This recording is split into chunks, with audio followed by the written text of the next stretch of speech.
الا كيعجبك الشوكولا تفرجي في هذا الفيديو وديري هذا الكيك اللي ما غاداش تندمي عليه، اللي كيجي رائع بلا ما نحتاج نشكرو، بلا ما نحتاج نقول عليه حتى شي حاجه، حيت غير من الصوره غادي يبان لكم كيفاش داير هذا الكيك اللي روعه الصراحه. في المقادير كنحتاجوا واحد جوج ديال البيضات مع واحد نص كاس ديال سنيده وقبيصه ديال الملح.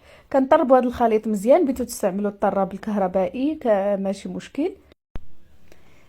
هنا من بعد ما كينسجم لينا الخليط ديالنا مزيان مزيان كنضيفوا ليه واحد الساشي ديال الفاني وواحد نص كاس ديال الزيت.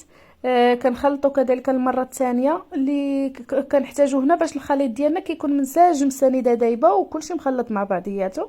ضفت هنا واحد نص كاس ديال الحليب. هذا الخليط ديالنا كيحتاج لينا واحد الكاس ونص ديال الدقيق.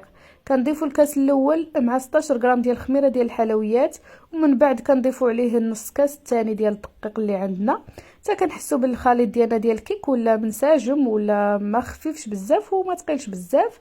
كناخذوا هذا الخليط اللي عندنا كنقسموه على جوج.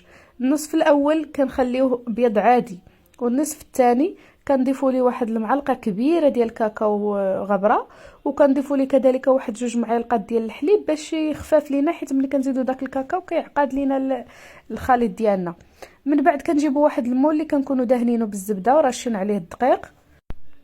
كنبداو نديرو فيه هذاك الخليط ديالنا، كنبداو نديرو شويه ديال داك الخليط اللي عندنا ابيض، من بعد الخليط اللي عندنا كحل، من بعد الابيض الكحل، حتى كنديرو طبقات على هذا الشكل. خديت هنا واحد الكوردون انا نبقى كندير على هذا الشكل ديال الرخامه، كدوريه وسط الخليط. من بعد كندخلوه الفران على 160 درجه حتى كيطيب لينا من التحت مزيان، من بعد كنشعلوا عليه من الفوق وكنخرجوه وكنديرو في الثلاجه يبرد مزيان. الكاناج ديالنا درت فيه هنا الشوكولا ودرت فيه واحد شويه ديال زيت النباتيه وخليته في حمام مريم تذاب مزيان، وزدت عليه اللوز كونكاسي. من بعد ما كتبرد لينا الكيك ديالنا مزيان كنحسوا بها بردات باش ملي نديرو على داك الشوكولا يبقى شاد ماشي يذوب. كنخويو على الشكلاط اللي عندنا وكنردوها تبرد مزيان في الثلاجه وكنقدموها بالصحه والراحه.